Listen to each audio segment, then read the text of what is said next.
I have a question for you, Joe, and it's related to something. When Pope Francis was the Pope, you and I made a video where I asked you the questions and you gave the answers, which is actually, that describes all the videos we've ever made. Yeah, this didn't narrow it down very much. But I don't know why I did that. This time I was the host. For a quick change, I let you. But the basic question was, what if Pope Francis is a bad pope? And we meant it to be provocative because so many people felt that Pope Francis was a bad pope, or they were having anxiety or upset or anger or whatever about that. So the question was basically, what do you do if you think somebody's a bad pope? And well, yeah, I think the thing that was frustrating during Pope Francis' pontificate, and I see this somewhat now during the pontificate of Pope Leo, but not maybe as much, is that there were these two camps. One side that said Pope Francis is a bad pope, and this, either invalidates the Catholic claim or proves he's not the pope, or fill in the blank, some catastrophic kind of conclusion. And the other side said, well, he's the pope, therefore he's a good pope. And the whole debate about whether he's a good or bad pope is just not relevant to the question of whether he is the pope or not. Like when St. Peter says honor the emperor, he's not saying Nero is a swell guy. No, it doesn't matter for the claim. The question of, does he have valid authority? Can he, make rules that bind me in good conscience? That's a different question from, do I approve of the job that he's doing? And that second question, in a lot of ways, is not really productive to ask. Like, you can focus on anyone's leadership. You can look at, the president of Catholic Answers or the host of this show or whatever. And I'm sure you could find faults if one looked hard enough. You'd have to look hard, though. Yeah, I mean, exactly. If you're Sherlock Holmes, sure, you're going to find something. Yes. Yeah, it does seem elementary. And it's not productive to do that. You can do that at your work. You can do that in your home. You can do that in every context you're in. And to be sure, if someone's ordering you to do something immoral, this is a different conversation. That's a different question. But if it's just a question of, how do you like my driving? That's not really a moral question you need to focus a lot of attention on. So the question that I want to start with is, what do you do if you disagree with the Pope? But I want to preface it with this, Joe, and I want to see what you think about this. And this is completely opinion-centric. But I do feel like I just want to share my opinion. I don't know. I've been overcome because I'm bugged by something. That's what happened. I'm bugged by something, and now I want to get it off my chest. And so here's what I'm bugged by. I do feel like a lot of us in the United States, American Catholics, got into a bad habit with Pope Francis. And it's a habit of constantly analyzing, not really receiving, but analyzing what he had to say. And I don't want to blame anybody for that bad habit. Like, if you want to go, well, we did it because he's a terrible pope. Okay, fine. I'm not trying to label. I'm just saying it is objectively a bad habit, and we're in it. And now I see Pope Leo, instead of people come on, Pope Leo is the most irenic person. He's nothing if not just peaceful. And so, but people he didn't use the right word. This is a bad sign. This I actually heard people saying, this is a bad sign. He said it this way instead of this way. Or that's a red flag. I feel like you're in a bad habit. This is the vicar of Christ. What I say, I would guess what I say about Donald Trump or about Kamala Harris or about, it might come up at my, when I appear before Jesus for my judgment. Yeah. What I say about the vicar of Christ is gonna come up. Like this is his, like Jesus is gonna look me in the eye and go, I had a vicar, it wasn't you. What did you have to say about that? And I think we're in a terrible habit. I think we have to break the habit. Yeah, I think that's exactly right. I almost think about it, if you've ever been in a bad relationship and then it messes up your future relationships, there can be sort of that dynamic. People who felt like they got burned, there were a lot of people who early on were very enthusiastic about Pope Francis, and then he said something or did something that they really struggled with, and they got frustrated, and those things, in many cases accumulated. And so now they're sort of bracing themselves or maybe trying to protect themselves so it doesn't happen again. And I think you're right to say you have to, in the spirit of docility, be a little more vulnerable than that. And I know it's hard, and I don't think it's, an easy thing that you're called to here, but I do think it's something that if you go in with a cynical attitude of like, he needs to prove it to me, he needs to prove he's going to be a good pope before I follow him or listen to him, that's actually not your calling as a No. Christian. It's just not. And the other thing is, I think there's this dynamic where we are expecting to find one day that Pope Leo is just going to say, this is the team I'm on, and I'm going to destroy everybody else on the other team. Right. Or, the other teams, plural, if you want to think about it that way, with the different kind of tribes that there are in the church. And I don't think that's Pope Leo. So I think people have been waiting for the other shoe to fall, trying to read the tea leaves, trying to figure out, well, he's going to tip his hand and he's going to show us which team he's on. And I think Pope Leo rightly views his call as being the Pope to reunite these different tribes so that there can be more harmony in the church, precisely because there was so much acrimony during Francis's pontificate. And some of that you can attribute to Francis, some of that you can attribute to the enemies of Francis or his critics. But wherever you assign blame, I don't care who started it here. It seems undeniable that Catholics are much more at each other's throats at the end of Pope Francis's pontificate than they were at the beginning. And I think Pope Leo, seeing this, realizes we can't continue on like this. Like, we need to be able to have some harmony. And maybe that harmony means we don't settle every disputed question. Maybe that harmony means we don't work everything out right now. Right. And we can be hungry for that. But there are times where the sake of fraternity is worth leaving the argument alone for a while.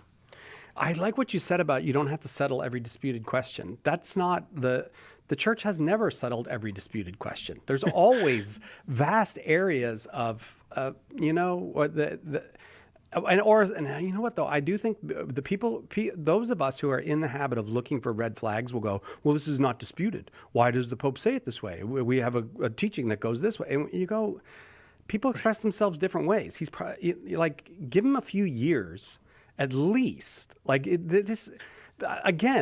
this is the vicar of Christ on earth. You owe him at least the hearing that you would that you would give to Christ vicar. I don't know any other way to put it. Like, give him a minute. Let him do his thing. Yeah, I'm thinking about 1607, as one does. Pope Paul V. He's faced with he's faced with this big theological dispute between basically the Dominicans and the Jesuits, and the dispute is about basically, why are some people not saved? Did God just not give them enough graces? And if he did give them enough graces, why did they not go to heaven? And it's all about like the divine aid. Like, why does God seem to give some more grace to one person than another? And it's getting right at the heart of this really big question that is very hard to answer of why people choose evil when God desires them to go to heaven. And it got so heated between the two camps. And this is the midst of the Reformation. I mean, we're 80 years in or so, but this is still the midst of a lot of fighting between Protestants and Catholics, often literally people shedding blood.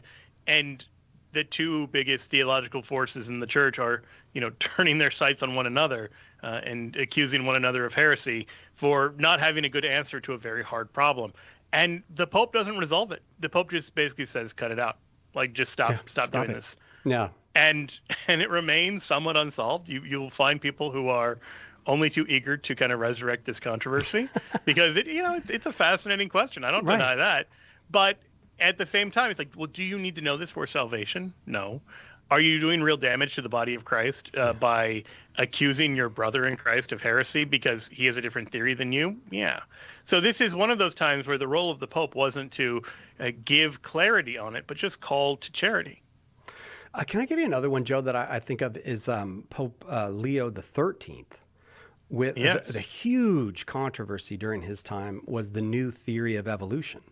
Oh, yeah. And the Jesuits kept pushing him, say something about this. You need to say something about this. You know what he said about it? Nothing. He lived and died and never said a word about it because he knew the church was not ready yet. We hadn't fully reflected on it. It needed time to reflect on it. Now, subsequent popes said things, but he would have made such a fool of the church if he had tried to close that off early in the conversation rather than let people talk about it. You don't need every question closed off immediately all the time.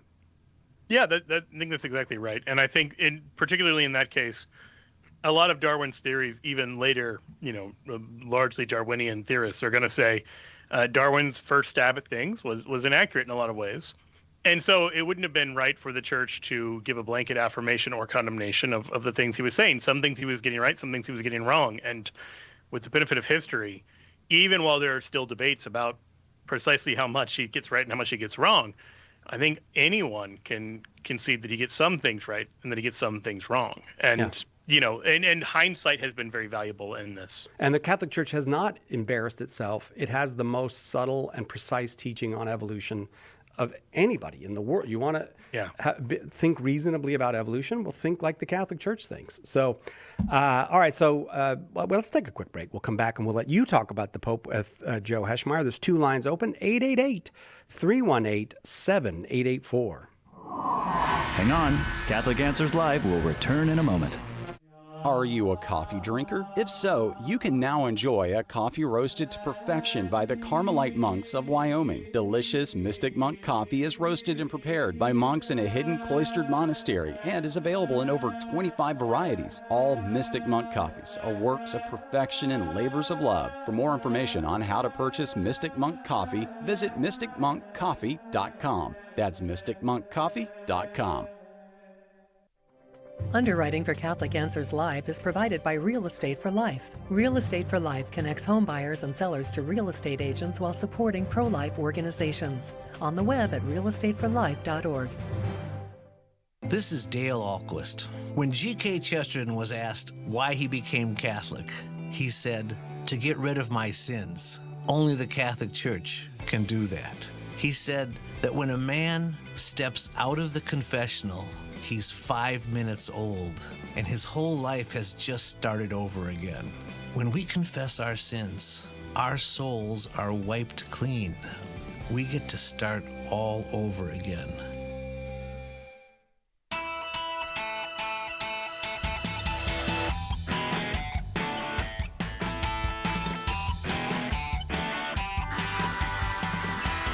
Welcome back to Catholic Answers Live. I got it off my chest. It was bugging me, and I got it off my chest. Let it go. Be at peace. Jesus has a vicar. It's all going to be all right. 888-318-7884 isn't. And even if it's not going to be all right, you and I probably can't fix it. So just you better leave that one in the hands of the Holy Spirit. 888-318-7884. All right, questions about the Pope. Joe Heschmeyer is the author of this beauty of a book, Pope Peter, Defending the Church's Most Distinctive Doctrine in a Time of Crisis. And if you've got papal questions, we would love to get you on with Joe. Let's go to Jack in Raleigh, North Carolina, listening on Divine Mercy Radio. Glad to have you, Jack. Go ahead with your question. Hey there. Hey. Hey, thanks for taking my call. Excited to be on with y'all. So my question is around papal infallibility and ex cathedra statements. So I was kind of been on a search on YouTube and got into some Orthodox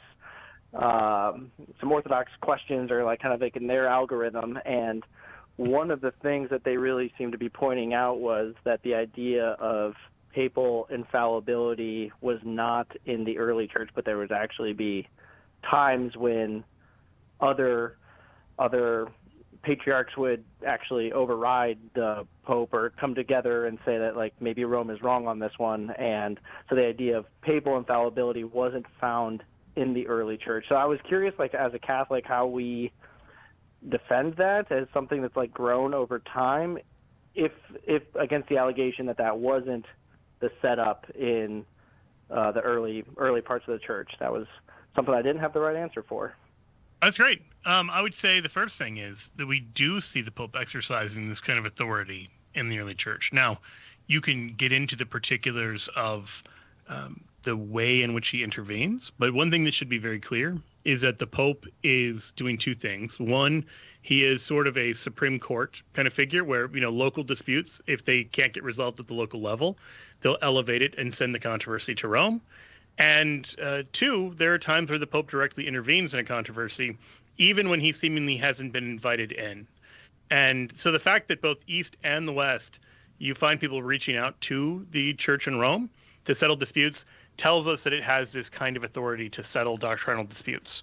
And it's because it goes into both pastoral and doctrinal disputes. To give a handful of examples, when First Clement is written, there's some dating dispute about this, but the later of the major dates. So one camp says it's the late 60s AD. The other camp says it's 96. Either way, it's first century. It's at the same time the New Testament is being written, or within a few years. And while the Apostle John at least is still alive, maybe more apostles, depending on how early you treat it as being written. And all you need to know right now is there's a dispute within the church in Corinth. And rather than writing to one of the apostles, they write to the Church of Rome to settle this dispute. And the Church of Rome writes back. Clement, who is the Pope at the time, responds. So that's one really interesting kind of data point.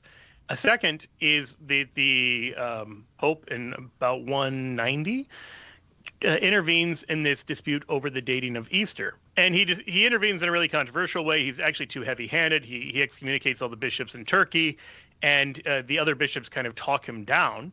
But they don't talk him down in such a way where they're just like, oh, you don't have the authority to do that.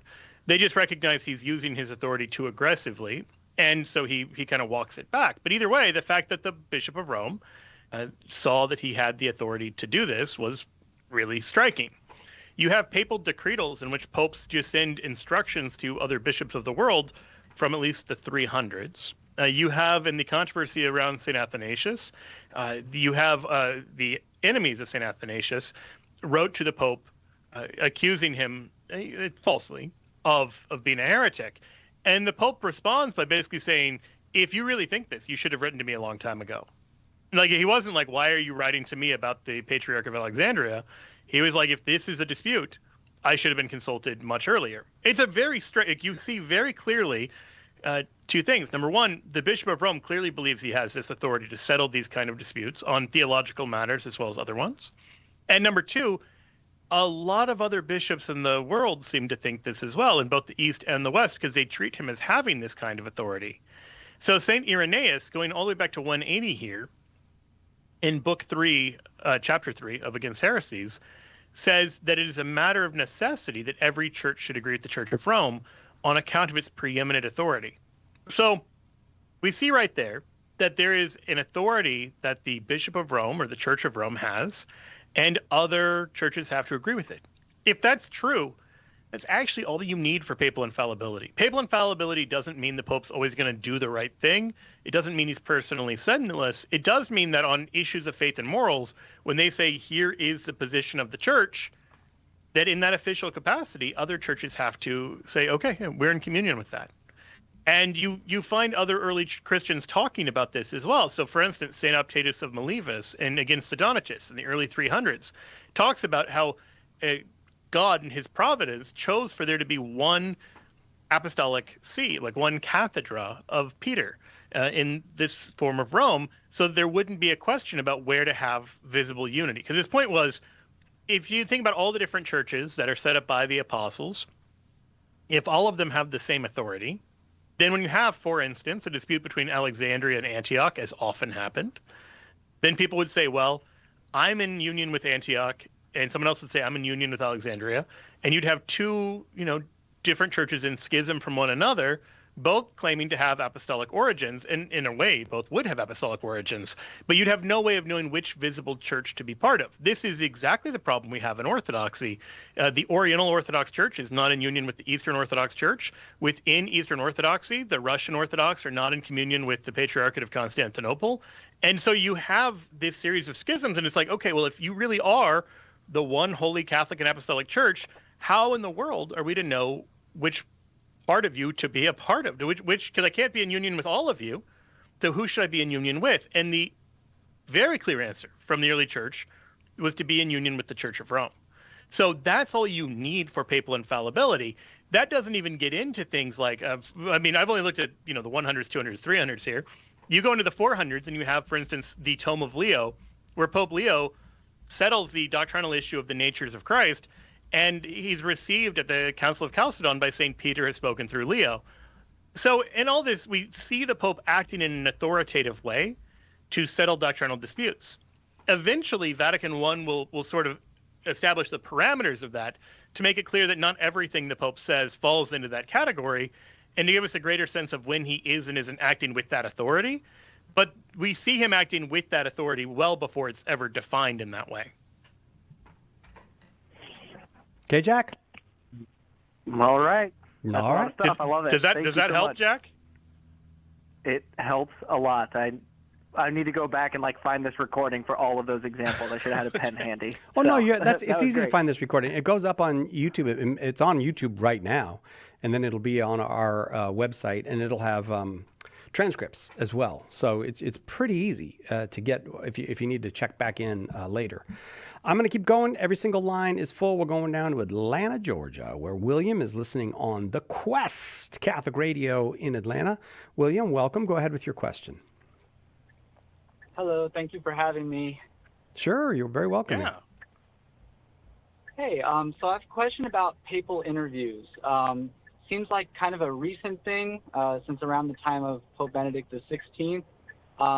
Why do popes feel like they have to do papal interviews when they have, so many other mediums? There's papal encyclicals, papal bulls, being able to just, make a proclamation from the throne of Peter. Yeah, it's a good question. I think in a similar way to why, presidents do press conferences instead of just issuing executive orders. These are two different kind of formats, and you intentionally sometimes want to approach things in a more informal way where you're not issuing some kind of verdict. You're more just giving an opinion on things. And so the format of the interview allows you to sort of advance a position and give an explanation and give some pastoral guidance that maybe wouldn't make sense to do as a formal sort of declaration. And it lets you just kind of share your mind on things. So if you think about it, there's actually several different formats in which the Pope communicates. One of them being the papal interview, another being the homily. He gives a daily homily, he gives a Wednesday audience as well, or he'll give an angelus. These kinds of things can be these very helpful teaching moments where it isn't trying to make some official doctrinal pronouncement. So, for instance, when St. John Paul II does a series of homilies, a series of Wednesday audiences on what becomes known as the theology of the body, he's laying out a theory of the body, a way of understanding theologically how we're made and what this means for us. And I think all of this is true. It wouldn't have made sense to give it as a kind of dogmatic definition when he's just kind of remarking on the differences between men and women and the nature of man and woman. And it's much more a spiritual guidance to cause deeper reflection. And so I think similarly, when a pope says, here's the direction I think I'm going to go with things in the pontificate, or here are the way I'm thinking right now about how to handle this disputed issue, those aren't the same things as a proclamation. And to give you just one example, in Pope Leo's recent interview that Crux released, he was asked about the Latin Mass, and he explained that he doesn't really have a completely set plan for the best way to resolve the liturgical fights about the Latin Mass. And he wants to understand the situation better to know the best way to move forward. That's kind of the opposite of, an official declaration. It's him saying, here's where I'm thinking, and I don't know where to go from here yet. All right, you can hear the music. We got to take the break. We will be right back. More conversation about the papacy with Joe Heschmeyer. Whether you are Catholic or not, if you've got papal questions, 888-318-7884. We hope that one of the things that we communicate here at Catholic Answers Live is that our Catholic faith allows us to be fully serious about all the problems we encounter in the church and in the world, but it also lets us have light hearts and maybe even mix in a bit of fun, and that is exactly what our good friend Joe Heschmeyer does in his popular podcast, Shameless Popery. You should check it out at shamelessjoe.com. Joe's got a deep grasp of the faith, of morals, the teachings of the church, all that, but he's also got a witty conversational style. He entertains and he informs, but you will leave equipped to better answer the most common challenges, misconceptions, and questions about the Catholic faith. He's got insightful guests, he does on-air debates, and he takes a close look into all the things that you want to know about as a Catholic living today. You'll walk away knowledgeable and filled with joy. Look for Joe on his YouTube channel. Check him out at shamelessjoe.com or wherever you get your podcasts. And if you like what you hear, become a patron. Throughout history, some Catholics have been among the worst kind of villains, right? Or were they?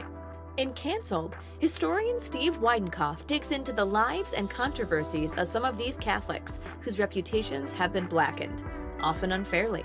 He takes on the anti-Catholic versions of history and defends not only these figures, but the faith they represent. Order your copy of Cancelled today at shop.catholic.com or ask for it at a good Catholic bookstore near you. Each Catholic is obliged to spread and defend the faith by word and deed. Well, we're here to help. Join special guests Chris Stefanik, Dr. David Anders, Steve Dawson, and all your favorite Catholic Answers apologists this September 25th through 28th in beautiful San Diego for the Catholic Answers Conference. Our theme? Go make disciples. Enjoy 4 days of faith, fun, and fellowship. Seats are still available, but going fast. We'd love to see you there. Register today at CatholicAnswersConference.com.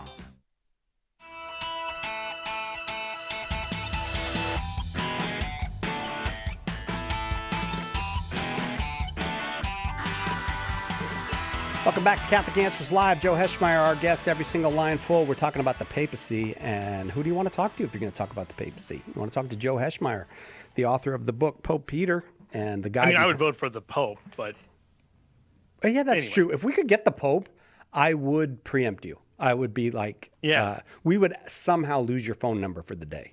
Yes. If we could get Pope Leo on. Well, that's how I feel. When you announce that you're going to have like Father Mike Schmitz on, it's like, what are the rest of us even doing here? Just have him on every time.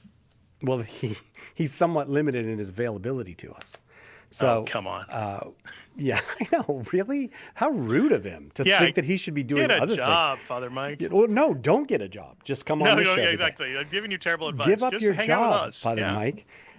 He was great. It was nice to get to talk with him. He's a very. Do you know what I think, Joe? About now you got me talking about Father Mike, but I would like to say this.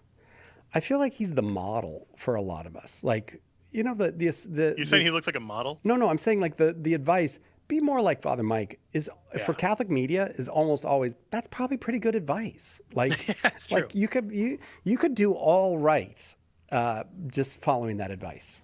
Be more like Father I don't Mike. think anyone's going to go to hell because they were too much like Father Mike Schmitz. No, that's right.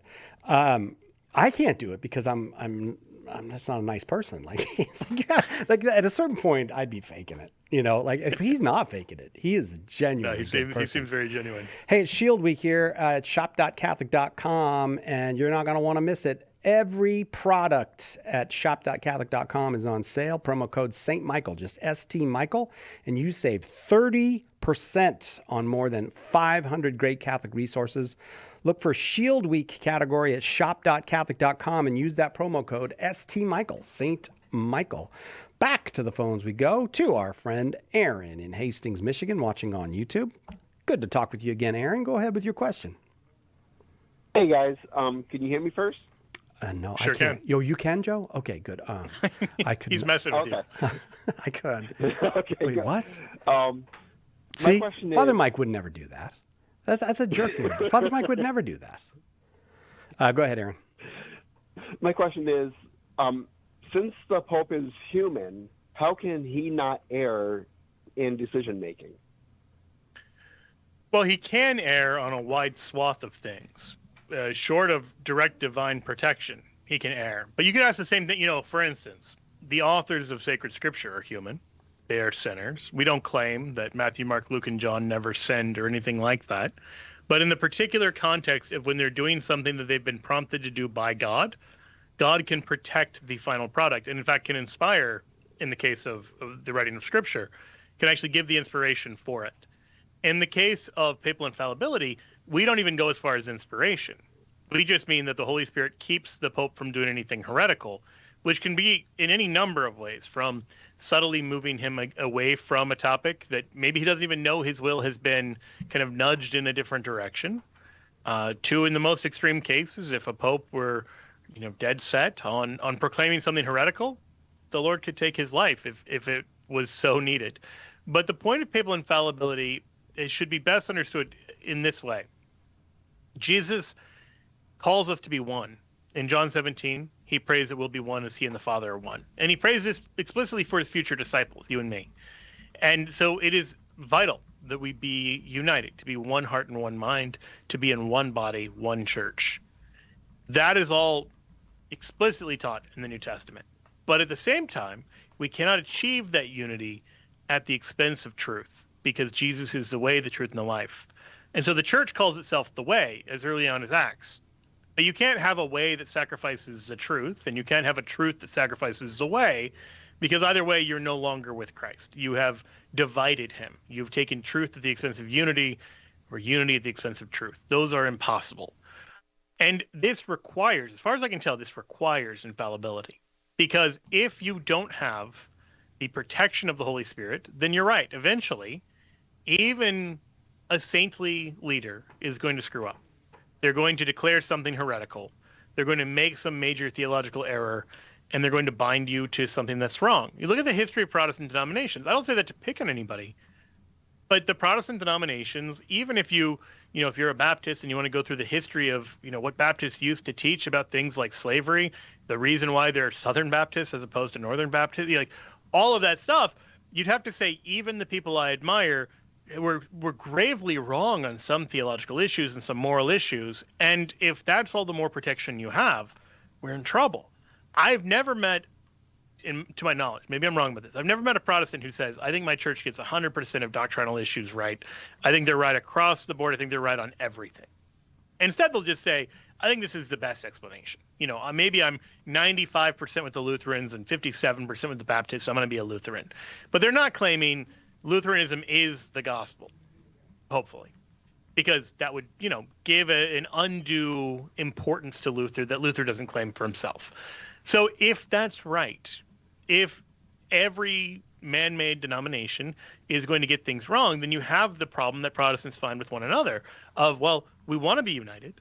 We both love Jesus. We both love Scripture. We both want to do what we think God is telling us to do from Scripture. But without some clear guide, we're going to read Scripture differently, and we're going to have to either agree to disagree, or we're going to have to give up truth for the sake of unity.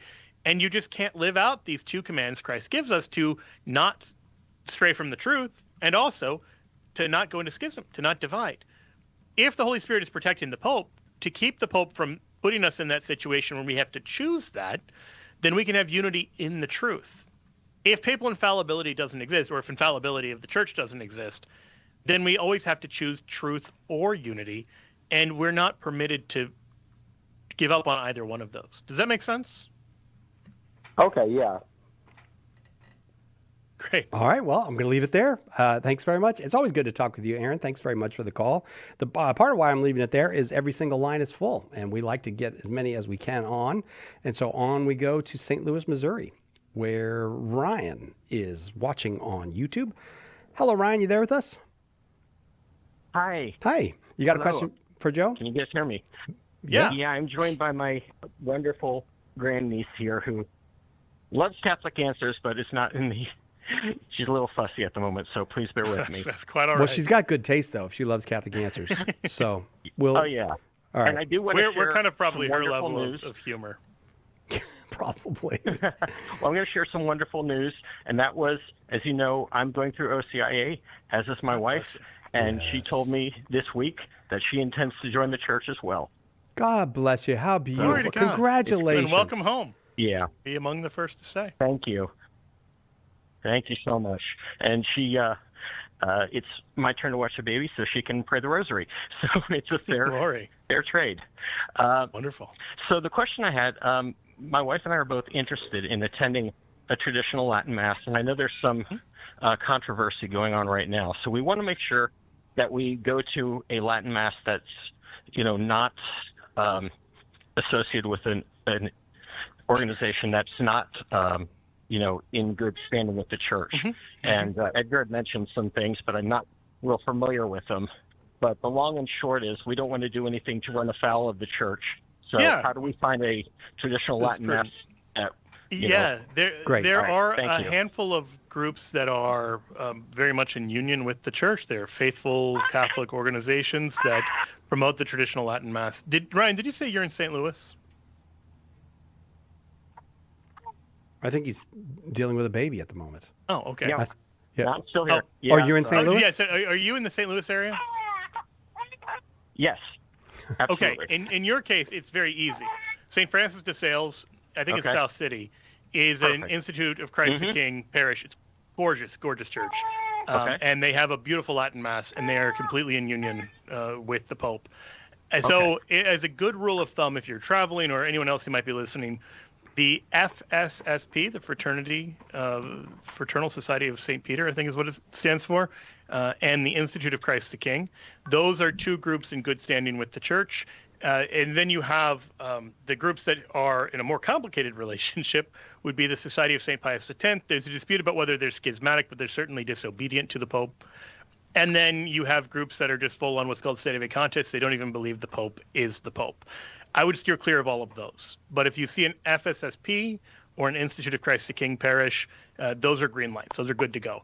Occasionally, you'll also find parishes that are diocesan that will offer the Latin Mass. That's more complicated right now.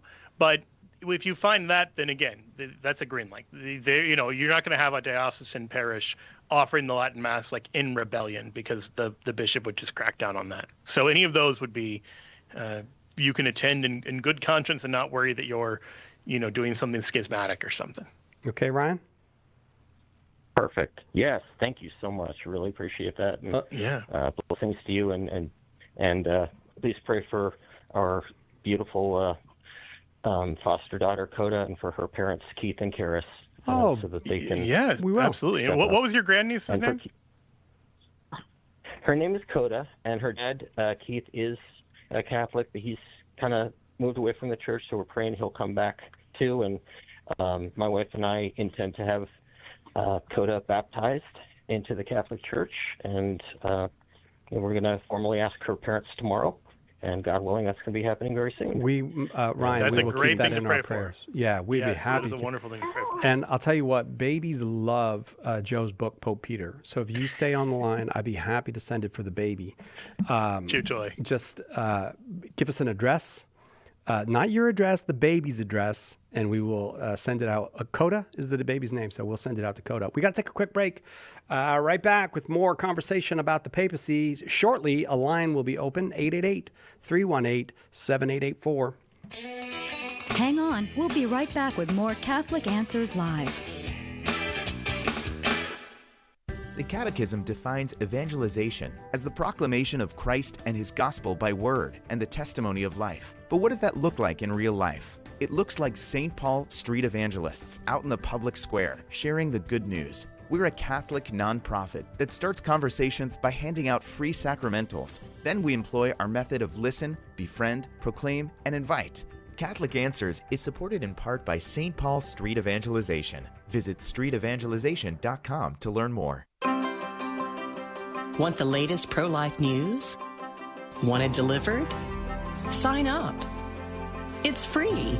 EWTN Pro-Life Weekly, your source for everything happening now in the fight to protect the sanctity of human life. New episodes delivered every week to your inbox. So if you really want to know, sign up today. Go to EWTN.com/pro-life today.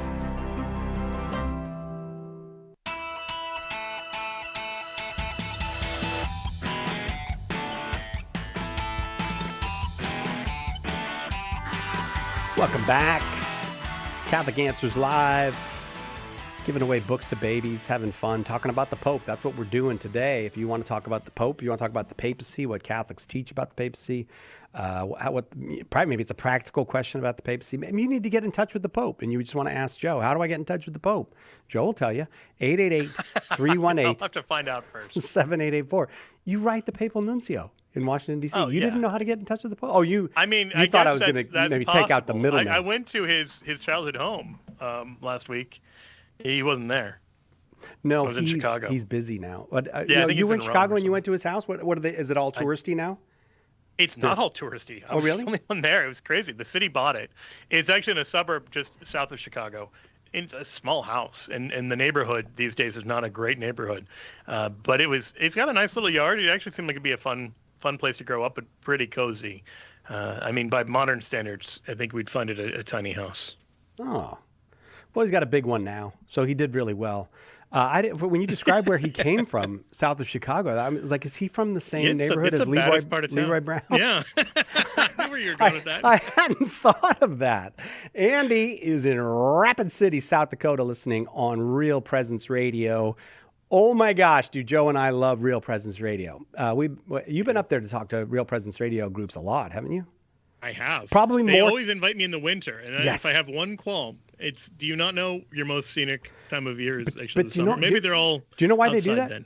That's why. No. Because they're farmers up there, and if they do it in the summer, the farmers can't come or won't come. But if they do it in the winter, there's no crop in the field, or and I think the cows are hibernating. I don't know how cows work. I but saw are the Adam cows standing still. It was the craziest thing to see. Just Yeah. All right. Well, let's go up there to Rapid City, South Dakota. Hi, Andy. You got a question for Joe? Yes, I do, and thanks for taking my call. Can I ask you, do have a cows question. hibernate or no? Are cows? No, wrong species. Okay, No, all right. they get cold, so I mean, if they're very fancy, you can give them coats and booties, but for the most part, no. I would like that job, putting the coats and booties on the cows. I feel like I could do that job. Yeah. Well, that's again the really fancy ones. But that's an aside. So my question it ties into Ryan's question from St. Louis, and it's about liturgy. It's about the Mass and the sacraments and liturgy, the hours, that kind of thing.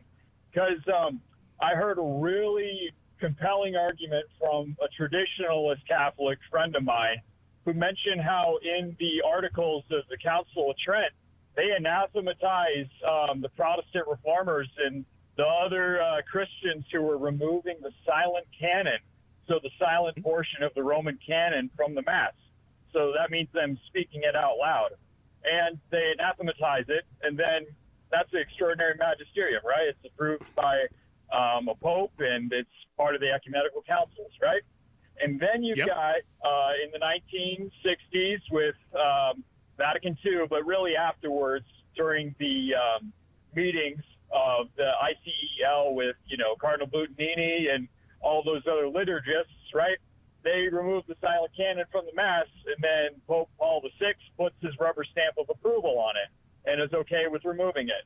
So my question is how do we, as the church militant, evaluate the authority between two different contradictory teachings or practical judgments of the popes? Yeah, it's a very good question. I think a couple things are worth stressing here. First, when we're talking about the way the Mass is celebrated, almost everything there is going to fall into the realm of what's called a discipline rather than a dogma. So it's not as if when Christ instituted the Last Supper, he instituted the Roman canon with silent prayers. And so it is not an unchanging perennial teaching of the Catholic faith in the way that like the revelation of divine truth is just like this eternal unchanging. Like something like the prohibition against murder can't possibly be changed. Liturgical prayers can be changed and have been changed even well before Trent and in the immediate aftermath of Trent. Like the reason we call it the Tridentine Mass sometimes is because the Council of Trent inaugurates liturgical reforms. And so that's the first thing to recognize. So the fact that you might do things one way in this edition of the Roman Missal and you do things a different way in the prior edition of the Roman Missal isn't a contradiction. It's a change, but that's not a contradiction. Like if you pray Eucharistic prayer 1 week and pray Eucharistic prayer 2 the next week, that's not a contradiction. You're just doing two different prayers. Second, the actual condemnation, I believe, that you're referring to is as follows. If anyone say that the rite of the Roman Church, according to which a part of the canon and the words of consecration are pronounced in a low voice, is to be condemned, that's what's anathematized. Or the Mass ought to be celebrated only in the vulgar tongue, that's anathematized. Or that water ought not to be mixed with the wine that is offered in the chalice, for that is contrary to the institution of Christ. Those three things are anathematized. Now, the church doesn't teach any of those three things. The church doesn't teach that it's condemnable to have a Latin Mass Like the Novus Ordo in Latin is permitted everywhere in the Western Church, as Pope Leo recently reminded us. Second, the idea that saying words in a low voice was to be condemned is the thing that was itself condemned. So none of those things are contradicted by the fact that you may not have, because you don't have silent prayers in every Eucharistic rite. Because if you think about like all of the Eastern liturgies, for instance, they have different prayers than the Roman rite. But this is not an issue of some immutable divine truth. So in that sense, like putting it in terms of contradiction misunderstands the issue. It would be, this isn't a great analogy, but just to give a sense of what I mean here. If you have kids and you tell them when they're 12 that their bedtime is, 9 o'clock, and you tell them when they're 15 their bedtime's 10 o'clock, you're not contradicting yourself. It's a different season and different, pastoral approach, or in this case, paternal approach. So you might have qualitative issues with either of those liturgies, but there's no contradiction between the two, nor do either of them contradict the Council of Trent. Does that help? I mean, is this distinction clear enough that we don't want to treat doing the liturgy one way or another as if it's the same kind of thing as immutable divine truth, because that just misunderstands what liturgy is? Okay. So I understand the distinction between, say, discipline and doctrine and dogma. That makes sense. But the heart of the question is the praxis, right? Because the disciplines, while they're not dogma, they do lead to a certain disposition of the faithful to either live believing in the real presence or not, for example. And so when you look at the reforms following the Second Vatican Council, even though you're right, they're not technically contradicting because it's a different liturgy. It's a different form of the Roman Rite, being the Novus Ordo instead of the Tridentine Mass in your language, right? The fact that you also have like Quo Primum, which was a part of the ordinary magisterium of St. Pius V, which made very clear that there shall be no replacement of the Mass.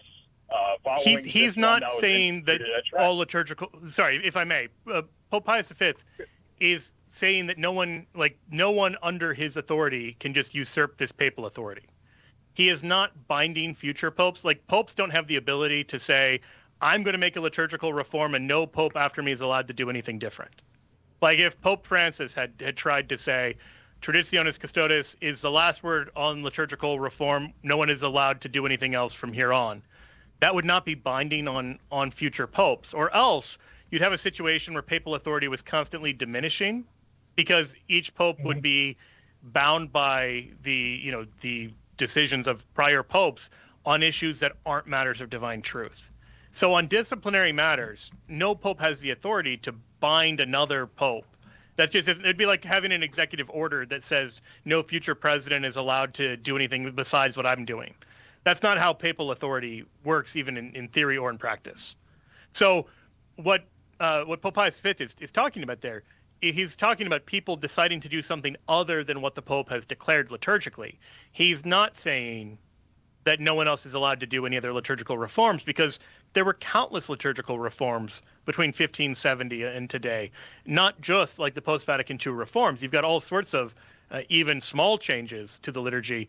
If everything is frozen in time in the year 1570, no pope after him seems to be aware of that fact.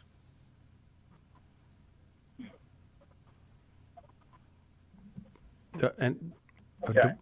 Yeah, it's complicated, and you know what? Thank you for bringing it up, because it's not an easy nor a lighthearted conversation nowadays among Catholics, as the recent years have revealed. So. I think there's good questions about like what are the best ways of celebrating the Mass to promote belief in the real presence. I think that is a perfectly fine question for us to sort out, and I think there is a legitimate tension between accessibility and reverence that we've experienced across times and ages. I mean, even the Council of Trent, one of the things it does that's controversial is it gets rid of what were called rood screens. It used to be you wouldn't even see the priest celebrating the Eucharistic prayers because there was basically a large wall in the way, sort of the Western version of what the East has with the iconostasis. And so that balance between something that it seems otherworldly, ethereal, and extremely reverent, but inaccessible might be one extreme. And the other is so accessible that it just is really, hey kids, how's it going? Lack of reverence. So if you imagine that as a spectrum, there is always this need to say, how do we give proper respect to God, but do it in a way that people can understand and participate spiritually for their own good and for the good of the whole church. I think it's fine to say you think that the knob's gone too far one direction or another, and even a local parish might, be too far one direction or another. But I think it's a different question when we act as if this is a matter of infallible divine teaching that's being contradicted, because that I think we need to be very clear isn't what's actually happening here. Okay. So as far as the actual authority of the Pope, when it's not a matter of faith and morals, and it's not a matter of him speaking ex cathedra from the seat of Peter, any sort of discipline or lower sort of authority or practice and tradition, even if it's an apostolic tradition, can be superseded or changed depending on the administration of one pope to the next pope. It's not a matter of apostolic tradition here. Like the liturgical reforms we're talking about, it isn't like they're getting rid of the Mass. They're not saying we're not going to have a Eucharistic sacrifice anymore. That would be something a pope wouldn't have the authority to do. But the parameters, all of the kind of details surrounding that, there's a great deal of latitude. And one of the ways we see that is if you compare the Roman rite to, say, the Holy Qurbana and the Syro-Malabar rite, or the Divine Liturgy of St. John Chrysostom, you can see a common core. They clearly are built on the same theology, but they express it in different ways with different prayers.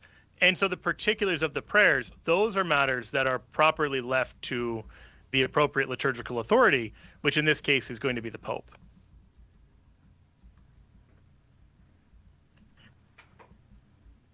You thinking about it, Andy?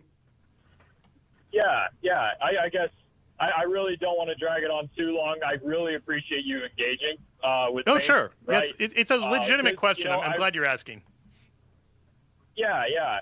And I just encourage people too, listening to this, like, to do their own research too, and to actually read the primary documents.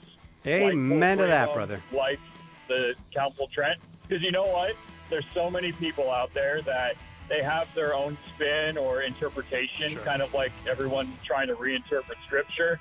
And, this is why we should have good dialogue amongst ourselves, Catholics. Otherwise, like you guys said earlier, we might turn these tribes that we already have in the church into outright schism if we're not careful and if we're not looking for unity at the end of the day. So, what a great very call, well said. Andy. Amen, Thank you very much. I'm glad we had that, a little bit of an extended conversation, because that actually seemed like something that'd be quite profitable to have that extended conversation about, Andy. So you did us a favor. We have to take a break. One line open, 888-318-7884.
Welcome back to Catholic Answers Live. We're talking about the papacy, and it is hopping. This is the hottest topic in America right now. Every line full, and as soon as one opens up, it gets filled up. I don't know that we can defend the claim it's the hottest topic in America, but I like your optimism. Look, if you're going to make me defend my claims, this show is going nowhere. We're coming to a screeching halt if you're going to make me start defending what I say, Joe. So I would rethink that strategy if I were you. Fair point. 888-318-7884. Call and ask whatever you would like about the papacy. By the way, non-Catholics, very, very welcome. Non-Christians, very, very welcome. If you want to ask about the oldest continuously functioning office on the earth, you would think anybody on the earth might take an interest in that. If I say the words, the oldest continuously functioning office on earth, you think, well, I might have a question or two about that. So anybody's welcome. Joe, you will take questions from Hindu people? I will. Buddhists? Yes. Shintoists? No. No? Oh, no. Gotta draw the line I somewhere. was sure we were going to go down the whole list, yes, but no. You decide, okay, unless you are a practitioner. This is going to be everyone but Shintoist hour. If you're a Yes, Shintoist, right. I will We take don't your want to talk calls to you. any other time. Yeah, right. But for this, just really for the sake of expediency, the lines are all full. If the can't have Shintoists all start calling Shintoists in here. you gotta find some No. limiting mechanism. If you're an Aztec, yeah, sure. Shintoists, Yeah, absolutely. no, don't you're bother in us. San Diego. The Aztecs are just around the corner. Right. 888. We don't mean that, by the way. Shintoists. We're only joking around. In case there's I a look really forward to the literal angry Shintoist calls. Oh man, when you don't get the Shintoists mad at you, man. Has that ever happened to you? Oh man, like a dog with a bone. Again, I'm just kidding. 888-318-7884. 888-318-7884. Does the Pope carry a crozier? Yeah. Like he was in. He has the papal cross. Oh, he's a papal cross. So his crozier is it's got the crucifix on the top of it. Yeah, and so I believe it serves the same. He said he carries that in lieu of a crozier. I asked this because I was talking to you at the break about ordinaries. People, Yeah. an ordinary bishop is not an ordinary person. An ordinary bishop, well, some of them are, but an ordinary bishop is the head of a local church. So if you're the head of a local church, you're an ordinary. And you were telling me that this was what Joe and I were discussing at the break. Only the ordinary carries the crozier in his diocese. In his diocese, actually, if you're another bishop who is an ordinary, you also can carry the crozier, but it faces a different direction. Oh. So the way the crozier is turned, because the crozier is modeled off of the shepherd's crook. Right. And so the symbol is whether it's your flock or someone else's flock. It's actually very beautiful if you understand what's going on, but it's one of those like subtle liturgical details. But here's the weird thing. Like when I think about the papal crozier with the cross on it, I almost always in my mind, he's traveling when he's got that. He's at does he use it in Rome? He does. Oh, he does. Okay. It's the papal ferula, I believe is what it's called. It's not technically a crozier, but it is very similar in terms of, all right, it's a staff carried by the bishop. We've covered my questions. Now let's go to interesting questions. Michael's in Buffalo, New York, undefeated, watching on YouTube. Welcome, welcome, Michael. God, how you doing? Good. Thank you for taking my call.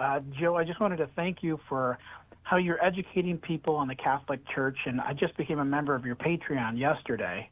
Oh, glory to God. I just really appreciate it. Thank you. Where did you find that? Very subtly, I asked. Shameless Popery. ShamelessJoe.com. YouTube channel, yeah. I love it. Thank you very much. I love Pope Leo. I was very excited when he was elected Pope, and I particularly absolutely love his homilies. And I've even sent it to a few friends, the transcripts.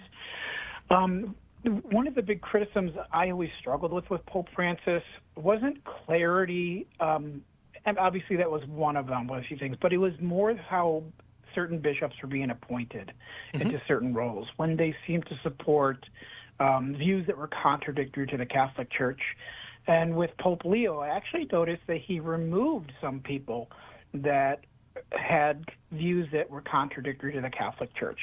But it's still something that I am curious about, is how the Pope does promote somebody. Because I look at it as like if you were a business owner and you had an employee that was, supposed to demonstrate your core values, and they didn't demonstrate those values, you wouldn't promote them. Or that's not what we've kind of seen within the church. But honestly, what I fear is that like somebody who does say things like the gospel is wrong, like Father James Martin, could eventually be a cardinal, with the popularity that he has. And I'm just curious about how this whole process works. Yeah, okay, it's a very good question. So there is a congregation, technically a dicastery in Rome called the Dicastery for Bishops. And what this is basically a consultative body in the Curia that helps to oversee the selection of new bishops. And so the process basically works like this. The Pope has a representative called a nuncio in each country, and the nuncio should know the country well, and he will also talk to, so let's say in Kansas City, well, like for instance, in Kansas City, Kansas, we just got a new bishop, and Archbishop Naumann was nearing retirement age, and as that starts to happen, you know this is coming, so you start to look around to say, okay, who would be a good person to tap to do this? It might be someone who's not a bishop right now, or it might be someone who's a bishop of a smaller diocese who has shown a good leadership record to lead in this context. The other bishops in the area are probably going to have a good idea to say, this priest in my diocese would be a fantastic bishop, or to say, the bishop next door, I think he could be a good leader of a larger diocese, whatever it is. So that is communicated locally to the archbishop of what's called the ecclesiastical province, and at least hopefully explained kind of to the papal nuncio, the Pope's representative, in this case to the U.S. And then they do a little background research. Is there any reason to think there's going to be a scandal attached to this guy? And they put together kind of a dossier. They send that off to Rome, to the Congregation for Bishops. They'll review a bunch of different files, and they'll propose what's called a terna, which is a list of 3 names. And the Pope then looks at those 3 kind of candidates and typically chooses one. He's not required to. He could say none of these 3 are suitable candidates and send it on back. But the dicastery will make their recommendations for of these 3 names, here's who I think is the right one, and then someone else in the congregation or dicastery might say, I think somebody else is, and they'll kind of make their case for those candidates. And the Pope, it seems, usually listens to that advice. That's kind of how the process works on paper. But the Pope could choose whoever he wants. So occasionally, there's somebody who works in Rome who, is a brilliant mind theologically. And so then, the Pope already knows who he is, or other people in Rome know who this guy is, and he gets recommended that way. Where it's not, on the ground, but this brilliant, curial member, or this person who's like staffing something in the Vatican, and he's from this country, and then there's a diocese that opens up near where he grew up. Okay, he might be a great fit for that because you know what he's like, you've met him, etc. And then still other times, somebody close to the Pope will just say, I think so-and-so would be a good pick. And so several times with Pope Francis, it seemed that there were certain figures that he trusted a lot who were very influential, who promoted people, and sometimes promoted people who didn't seem to be the candidates that the Dicastery for Bishops had suggested, because the head of the Dicastery for Bishops, at least from 2023 forward, was one Cardinal Prevost, who is now Pope Leo XIV. And so it was widely speculated that Prevost, who was prefect, didn't get along with his secretary, Montanari. And the two of them kind of had different views on who would be a good bishop. And I think we're going to get a much clearer sense now that Leo is Pope, who he thinks will be good bishops. And one of the great things is he's really been in the trenches to evaluate a lot of potential bishops to know which guys would be good or bad. Like he's done a lot of the work in there. So I think we have good reason to be hopeful for a lot of the picks that Pope Leo will have. And I should, I guess, mention here, my former rector at the North American College, Bishop Cecchio, is just been named the Archbishop of New Orleans. And I think that is a fantastic pick. He's a great man, very holy, from what I can tell, and was great at really pressing the seminarians to really pursue holiness. And if he is anything as Archbishop, what he was like as rector, I think we're in good hands. And so those kind of picks, I think, speak very well for the caliber of leadership that Pope Leo will have in this area. But we'll see. But that's how the process works. Could I just clear something up? I don't want to leave it. I heard you say that Father Martin, I assume you mean Father James Martin. Oh, yeah. I didn't even address that part. Yeah. You said he said something that the gospel was wrong. Do you have a citation for that? Because I would be very surprised to hear that Father Martin said something in the gospel was wrong.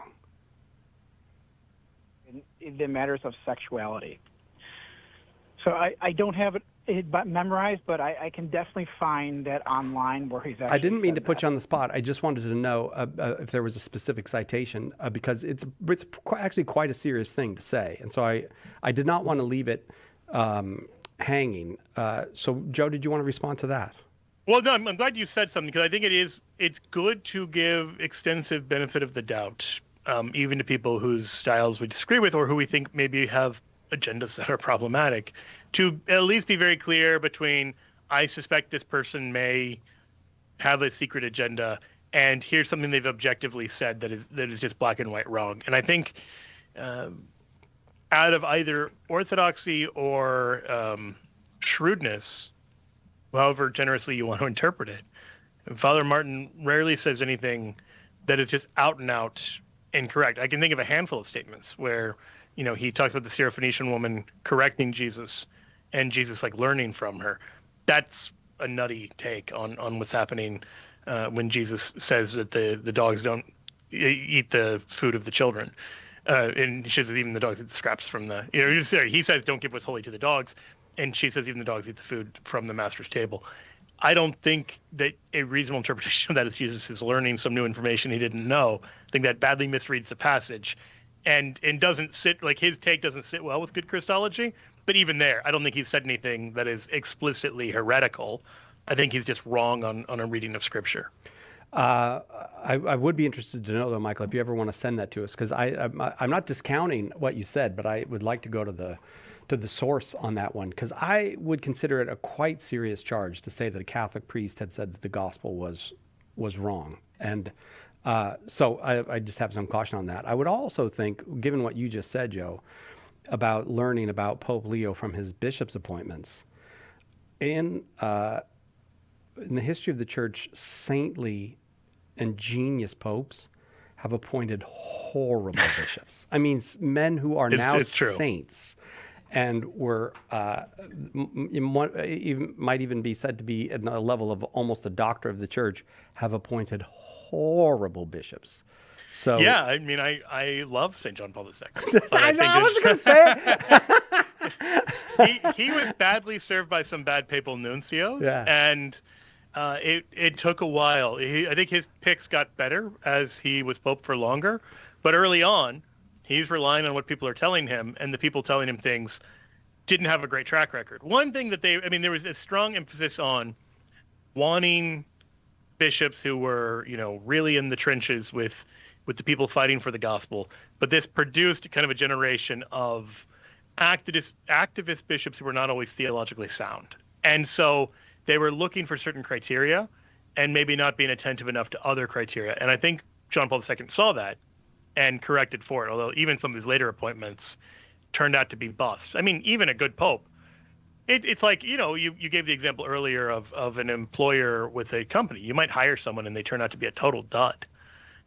They might ace the interview and then be horrible once they get the job. That sort of thing happens. And when you have a bishop, he's bishop basically for life. I mean, there's retirement, but you can't just pull him just because you're like, actually, I don't think you're doing a great job. You need something more than that. Michael, again, thank you very much for the call. All the lines full off to Connecticut. We're going. Brennan is listening on the Catholic Answers app in Connecticut. Brennan, welcome. Go ahead with your question.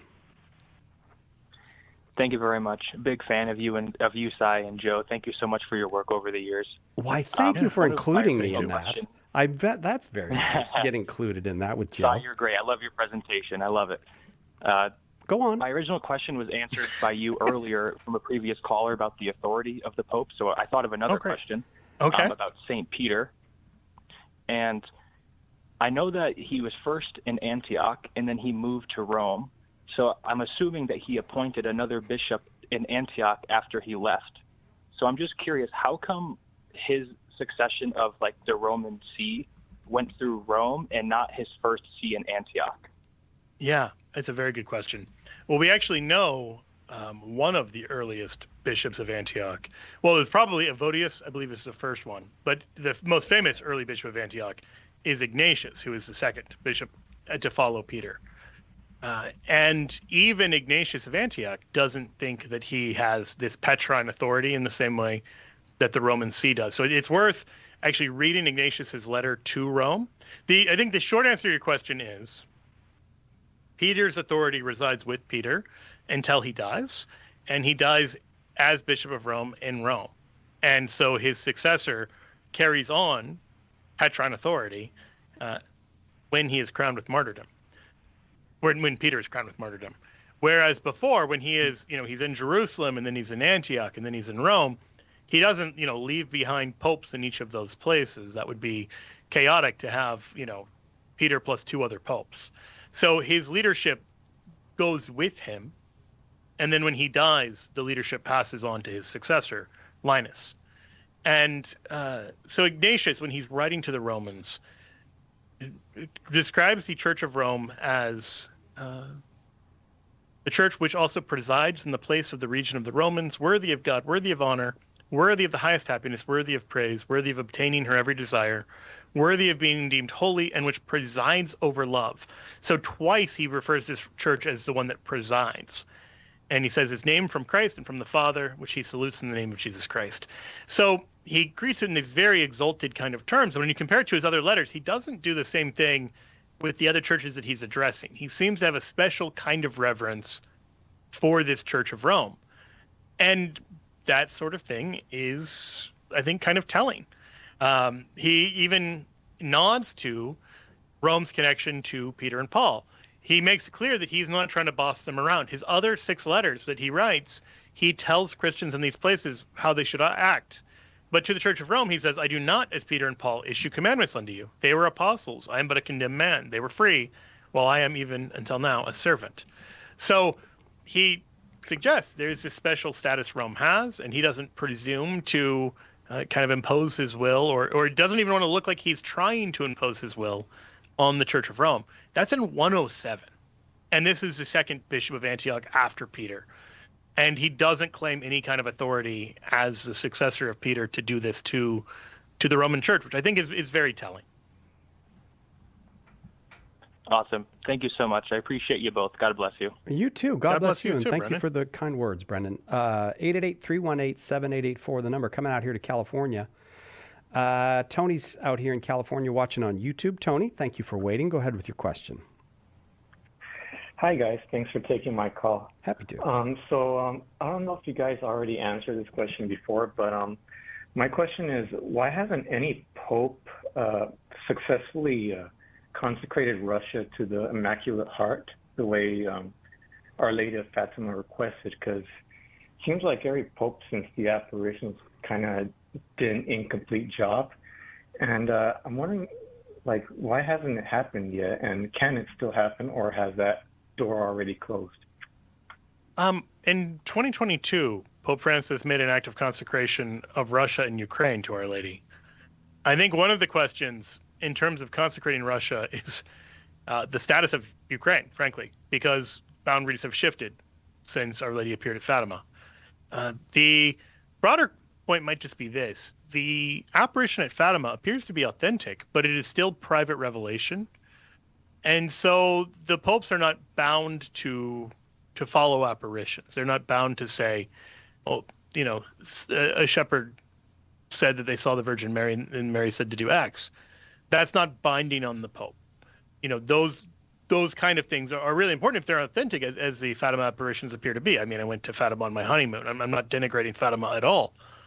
But we have to still recognize it as private revelation and not as something binding upon the Pope or upon the Church in the same way that divine teaching is, or, the law of the Church is binding. Those kind of things are public, and revelation is public.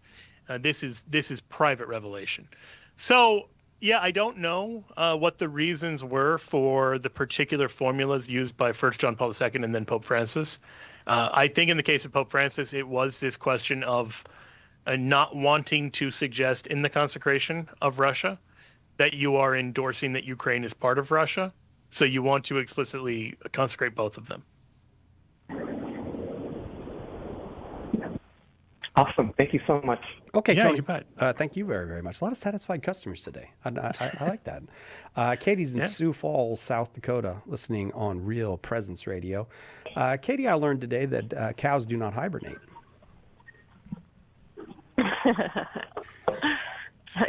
Did you already know that? Yeah. Okay. All right. No, Sometimes you say something so striking, people are left speechless. This What? was one of those How does a things. person respond to that? I apologize for that, Katie. We're glad you're here. Go ahead with your that's okay. with your question Thank you. for Joe. Thanks Yeah. for taking my call. Yes, I just had a question because I heard it said that if you're not sure if the Pope is really the Pope, you're a sedevacantist, and I'm wondering if it seems to me it would be reasonable with some of the things that get said that, like, well, I don't know, like, for instance, the death penalty is inadmissible now, or like the whole thing with homosexual unions getting blessed, and maybe that the doctrinal change when attitudes change. But I'm just wondering, isn't it reasonable to wonder, okay, is this really the Pope? Even when you want to be in union with the church and you want to follow the Pope, but you're wondering, oh, well, what is this? This isn't what the Bible says. So then, what is your thoughts on that? I don't want to be a sedevacantist, but to me it seems reasonable with all this confusion to wonder, and just with all the things with Benedict, all the things I'm sure you've heard, with Benedict resigning. Sure.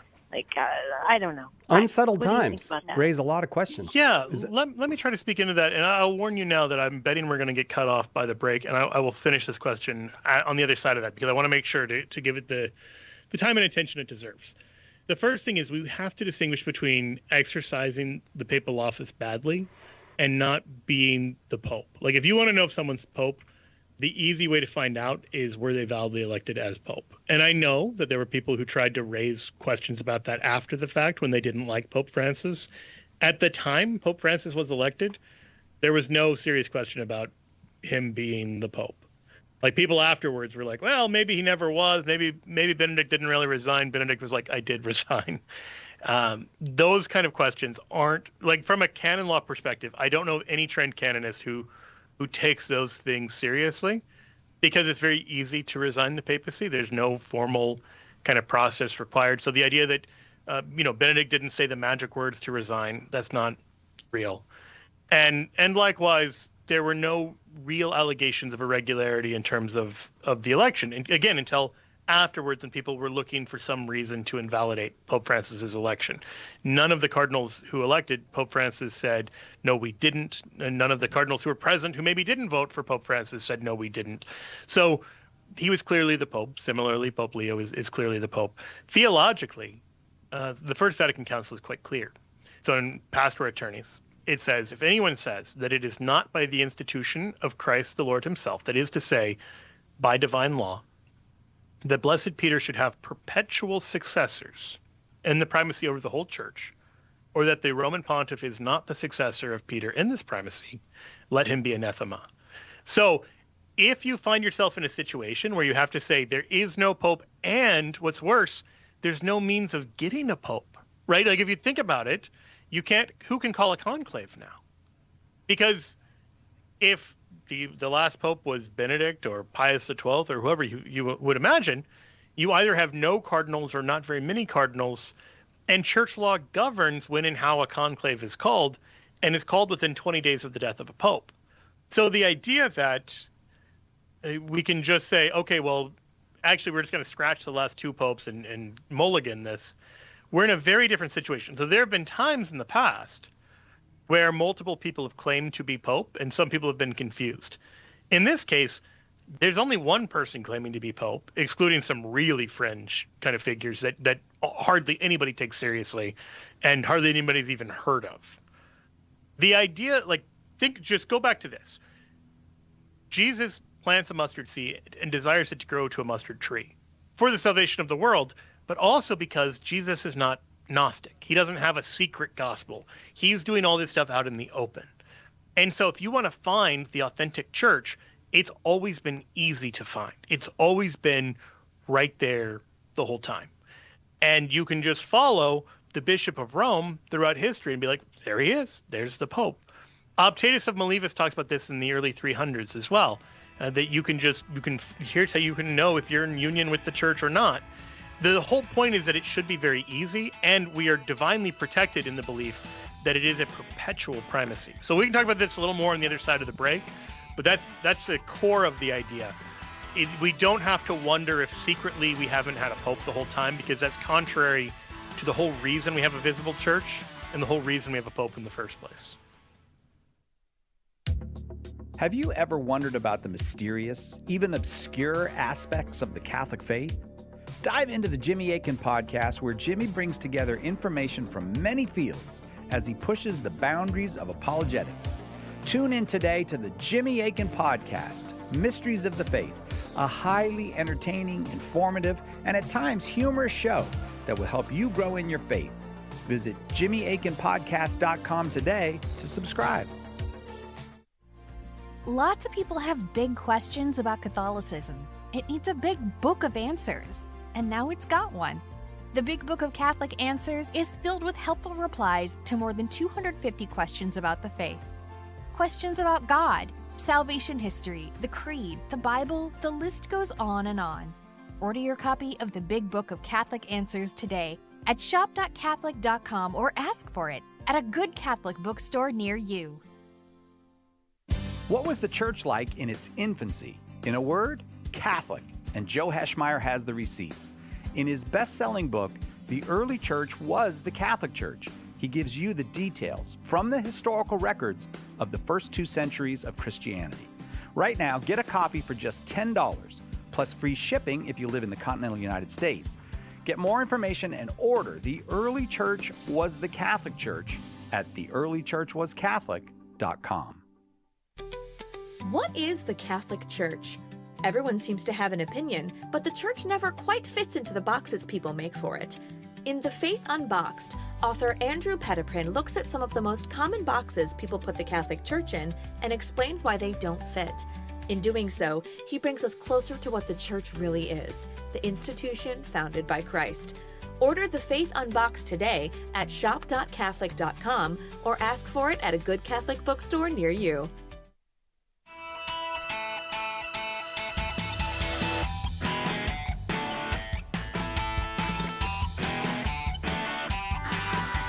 Welcome back to Catholic Answers Live.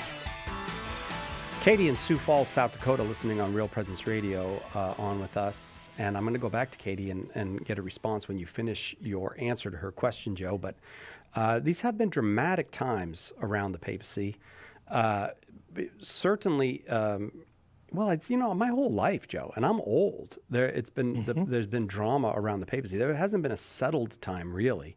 But in recent years, maybe that drama got really, especially with the first resignation of a pope in centuries, and then the various controversies, or at least perceived controversies with Pope Francis. How do you know the pope is really the pope? How do you? Katie says, and it's apparently in very good conscience says, I don't want to be a sedevacantist, but how do I know? Right. Yeah, I think it's a very good question. I think sedevacantism is actually a condemned position for this reason. Now, obviously, everybody's a sedevacantist for a few weeks. Like when a pope dies, there's briefly no pope. But the problem with sedevacantism is this idea of a perpetual empty seat, that there's no resolution, that there's no way to have a new pope. And so people will come up with all kinds of wild theories of we'll need some kind of miraculous divine revelation to show who the new pope will be. That sort of thing, you're trying to force God's hand in a way that is not how the church works. And you're trying to, basically, if your theory requires either that you're a heretic condemned by Vatican I or God has to perform a miracle, you've put yourself in a weird position theologically. And Vatican I is very clear that it is a condemned position to deny the perpetual successors of Peter as pope, that we'll always have a perpetual succession of popes. It doesn't mean that there's not going to be a brief period of time where you might, be waiting for them to elect a new pope. But even there's a process regulated by the law of the church. We know how many days there are before you can launch a conclave. We know the steps of a conclave, and the longest we've ever gone without a pope in that process is about 2 years. That's very different from saying we haven't had a pope either since the death of Benedict, or we haven't had a pope, since Pius XII died, or any of those. So those kind of positions, I would suggest, are positively precluded by Vatican I as just impossibilities. So if your anxiety about the actions of the Pope leads you to positions that Vatican I condemns, that anxiety is pointing in the wrong direction. What would you say to that? Does that make sense? And I'm open to any kind of response you have to that. Well, I think my anxiety more comes from the things that are being said about people who, I guess, like to go to the traditional mass, or it seems, it's kind of like that Sensus Fidelium thing. I don't understand why, of all the problems going on, why I don't understand that. And yeah. I think it's just the statements about like the death penalty is inadmissible. How could that be? How can, or also too, I was going to bring up, the St. Catherine of Siena and how there was a confusion about, which you answered my question on that. That there was three people. There's a difference when you have different claimants, but that's not the situation we're in. Like, we don't have a situation where. But what about this? There's still people raising this question though, whether is either of these two popes validly elected then, but they're kind of shut out. Because their argument isn't someone else is the pope. Their argument is that there is no pope and no way to get a pope, and that argument is condemned. Like, that argument is condemned by Vatican I. I think it's more like their argument. From what I've heard, it's their argument is that until this mess has to get sorted out. Like, it's not right. Like, but my no point is that to sort out the mess, so to speak, there's an actual process. Like, the election of a pope is governed by church law.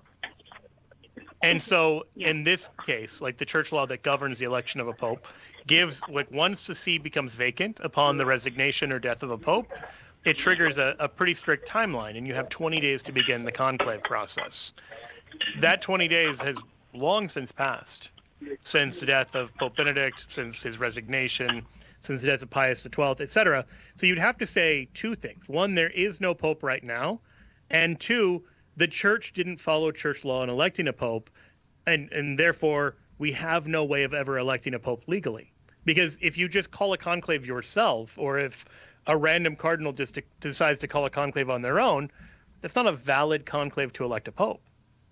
So the issue is, it's not like there are two different people claiming to be pope and you're figuring out which election was valid. Here, it's either Pope Leo or no one. And the church is very clear, you're not going to be in a situation where you're just left with no one perpetually.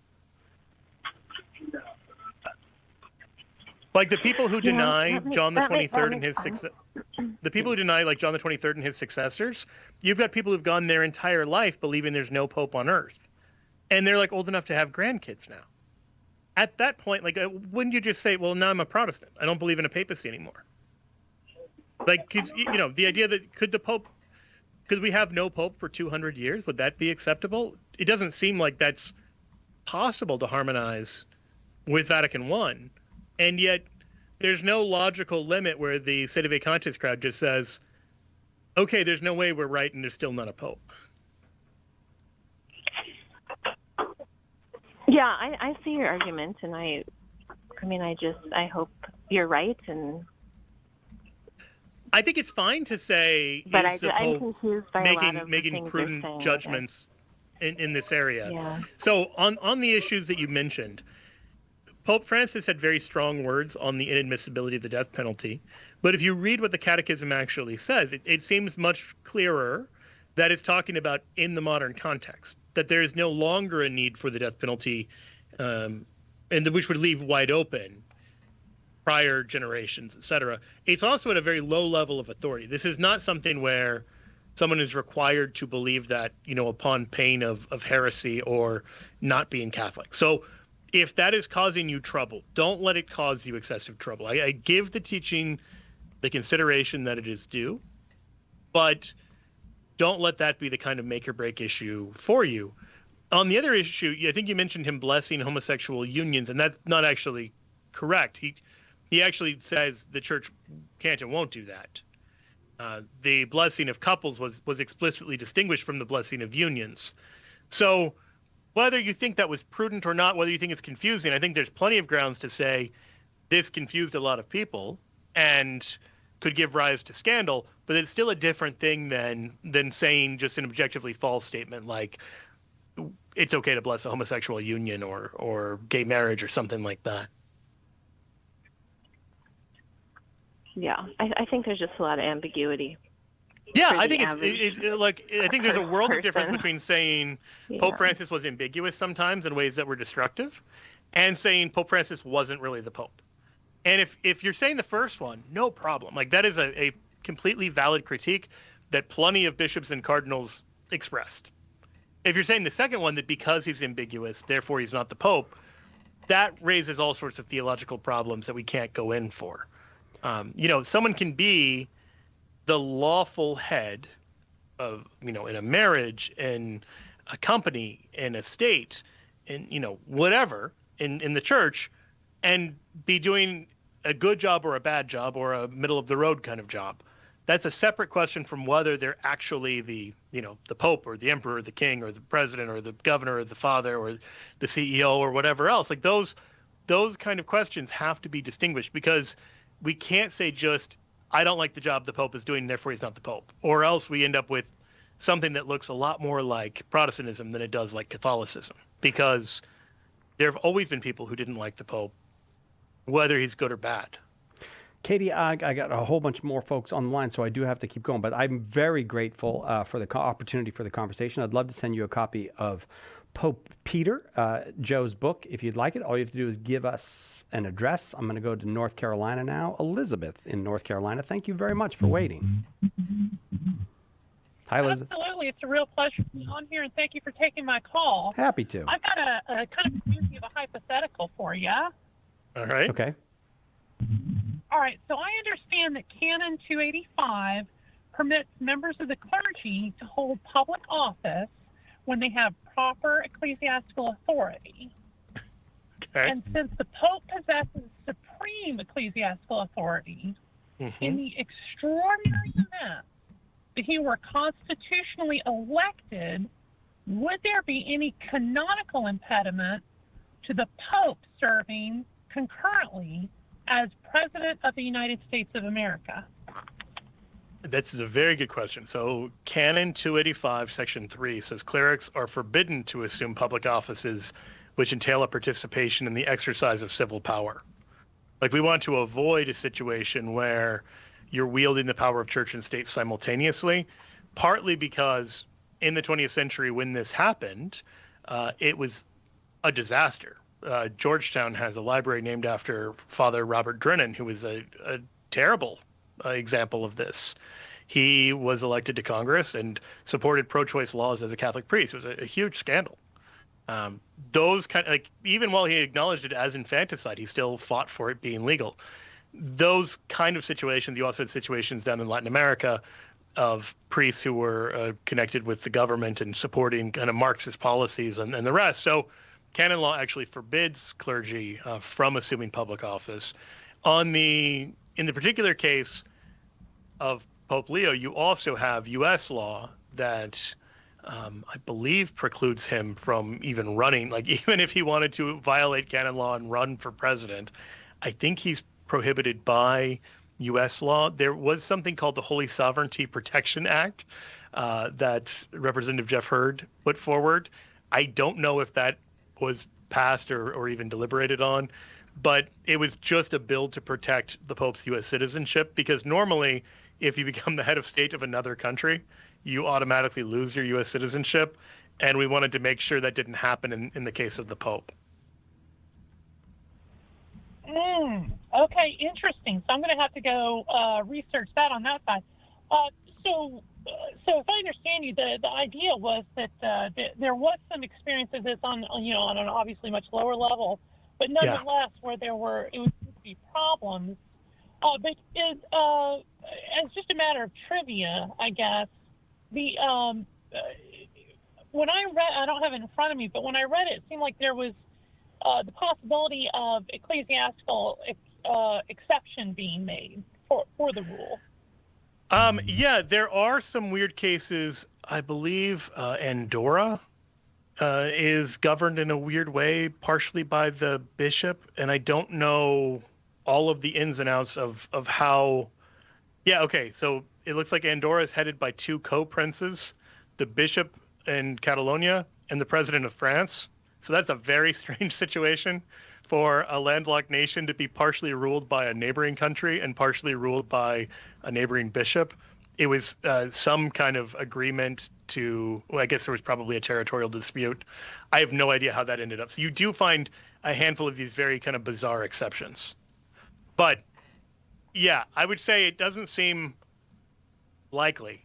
I don't, and it actually seems like it would be contrary to the good of the church to have someone trying to govern the global church and be head of, the Diocese of Rome and head of a foreign country. And I think it's for good reason it's never happened. But I don't know that it's technically impossible. There would be some serious legal hurdles, so. What do you think, Elizabeth? No doubt. Even when someone's not the Pope, it seems like it's getting to be the elections. If I can say this without sounding too political, elections are getting to be something that always seem to require legal hurdles to come into play. Yeah, if I may close with one curious observation. If we go back very early in the Roman Church, like even before the Christianization of the Roman Church, there was a time, if history serves me correctly, when the head of the global temporal authority served as the head of the Roman Church. And I just think it would be an interesting turn of events, let's say, if that were to end up being reversed one day. Sorry, what do you mean by the head of the temporal authority was the head of the church? Am I wrong in thinking that there was a time, like I say, before the 4th century, when the Roman emperor served as the Pontifex Maximus? Oh yes, the Roman emperor was Pontifex Maximus. Yes, Pontifex Maximus there was originally a title that actually the Pope took from the Roman emperor because it just means highest bridge builder. So in the Roman religion, the idea was that the emperor would stand as a kind of bridge between God and man. And the church was like, that's not really the job of the Roman emperor. That is the job of the Pope. That is, this is a priestly job, not an imperial job. So, yes, this is taking this title of saying, here's the real deal. Sort of in a similar way, Caesar called himself Son of God. And then the Gospels are like, no, the real Son of God is Jesus. So it is recognizing actually the limits of these grand imperial claims where they would claim things that properly belong to Christ or the church. I got to leave it there because I got to take a break. It's a great hypothetical, and I'll send you Joe's book, The Pope Peter, if you would like a copy of it. But we do have to do this break. Right back with more conversation about the papacy with Joe Heschmeyer on Catholic Answers Live. You're listening to Catholic Answers Live. Underwriting for Catholic Answers Live is provided by Real Estate for Life. Real Estate for Life connects homebuyers and sellers to real estate agents while supporting pro-life organizations. On the web at realestateforlife.org. Underwriting for Catholic Answers Live is provided by Magnificat. Published monthly, Magnificat features texts of daily Mass, prayers, articles, meditations, art commentaries, and more, in step with the liturgical rhythm of the Church, on the web at magnificat.com.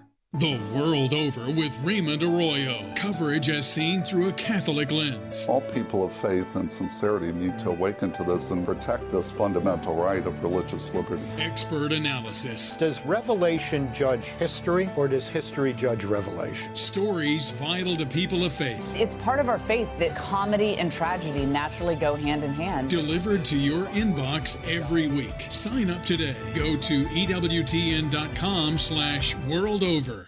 Who was the first Catholic in your family? Were they evangelized by a friend, a coworker, a stranger? Did you ever think that you could be that person that God uses to save a soul, and that soul could save their family, their grandchildren, and generations to come? At St. Paul Street Evangelization, a Catholic nonprofit, we train, equip, and mobilize Catholic disciples to do the urgent work of evangelization. Catholic Answers is supported in part by St. Paul Street Evangelization, streetevangelization.com.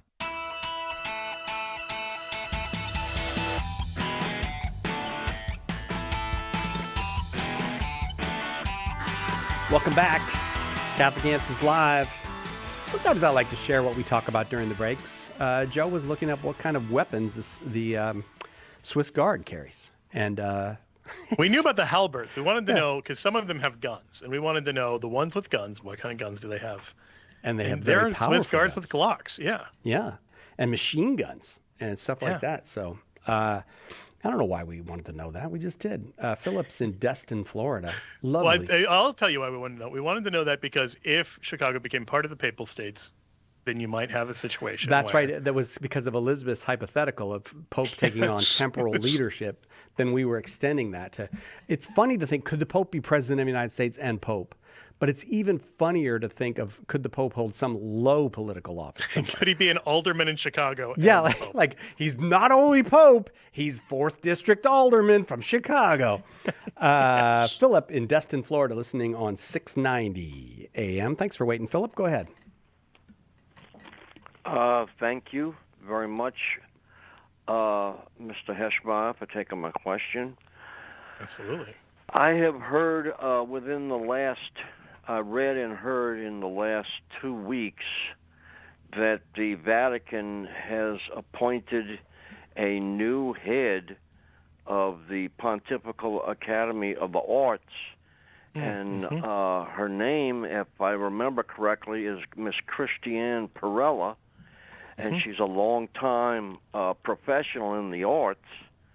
But as curator, she has numerous times both presented and been a booster for art that has been openly classified as homoerotic and as sadomasochistic and in some ways pornographic, among other things, including some that are seem to be pro-abortion.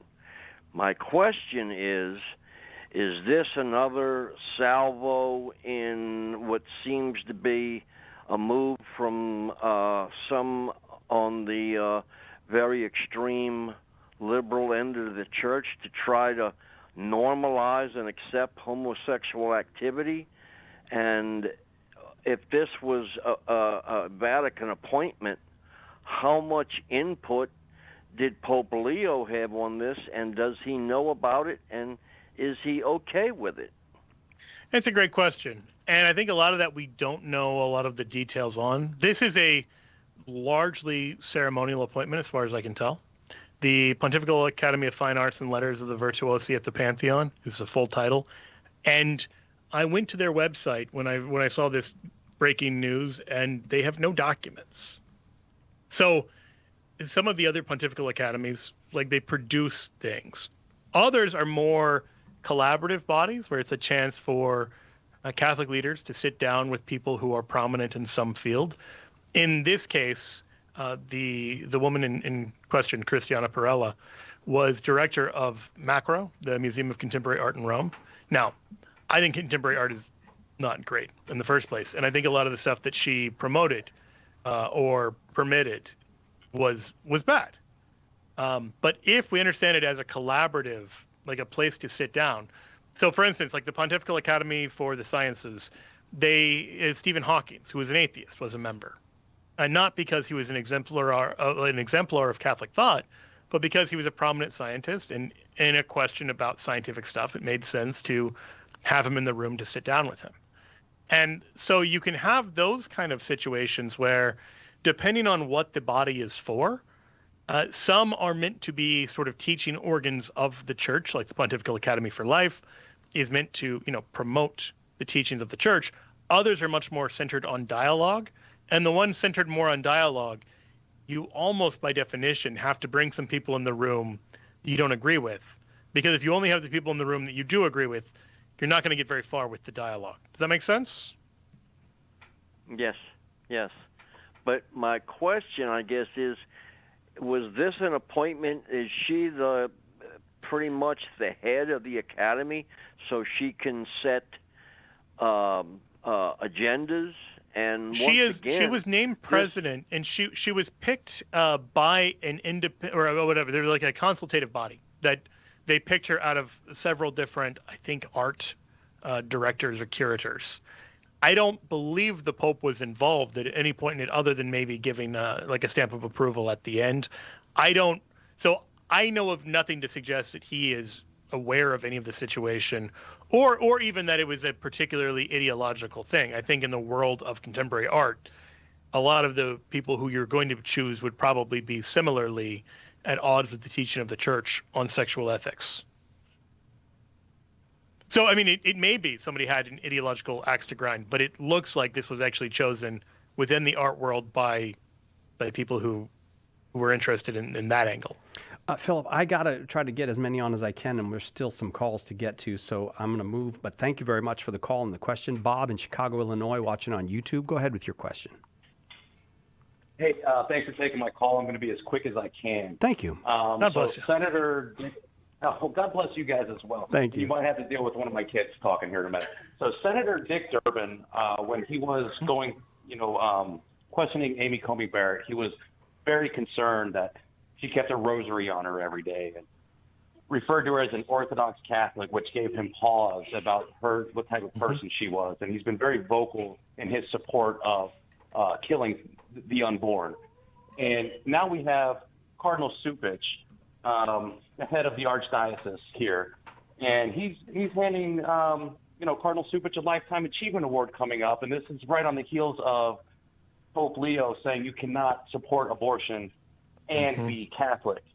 So what is Pope Leo's recourse here? Is it just like, okay, he can finally accept this man's retirement? Can he laicize him for something that's egregious? Like, yeah, okay. I don't think this is the kind of thing you could be laicized for. I suspect the next step is probably a phone call that he will just call and tell him, don't do this, walk this back, and don't do it. And a lot of times these things are handled quietly. I know of a situation where a cardinal was invited by Pope Francis to live a life of quiet contemplation and prayer, and to stop opining publicly on matters where he was kind of publicly critical on several different things, and the cardinal was pretty quiet until Pope Francis died, just out of respect for that. So even among the Cardinal Supich is his own man in many, many ways. But even there, I think a phone call might do the trick. We'll see what happens next. But yeah, this is a situation where several bishops spoke out and just said, this is egregious and you shouldn't have done this, which is itself pretty remarkable, because usually I think the bishops prefer not to fight in front of the kids. And so the fact that this rose to the level of, confronting him to his face, it says a lot. I would agree, and I hope that it is handled. And thanks a lot for taking my call, and I really appreciate it. Thank you. Thank you very much. If the Pope picks up the phone, if he picks up the phone and calls, you should, you should listen to what he says. I think as a cardinal, you should listen to what he says, but sometimes anybody. I suppose you should listen to what people say if you're a cardinal, and even including your fellow bishops. But no, I mean if the Pope calls anybody, not just if you're a cardinal. Well, like if the Pope calls you, you should listen. But we don't know if the Pope will make that call or what will happen. But it would be nice if sometimes it seems to me, privately handling some of these things is way better than publicly handling them if you're the Pope. Hey, by the way, Aaron in Spokane, if you want to stay on the line, I will answer your question right after this. Okay. We had one call we didn't get to, and look at how generous Joe is. He's got a plane to catch, and he's going to hang out and talk with Aaron tomorrow morning. Well, you don't know how long Aaron's going to talk. This could be. That's a great point. You're opening yourself up to a possible long night here. Joe, looking forward to seeing you. Will you do the show with us tomorrow, live in front of a live audience? I shall. At the Catholic Answers annual apologetics conference that will be tomorrow. So indeed. We're always interested to see what Joe's going to wear. It's the whole internet wants to know, what is Joe going to wear? So we will find out tomorrow, and we'll see you then, God willing, right here. Catholic Answers Live.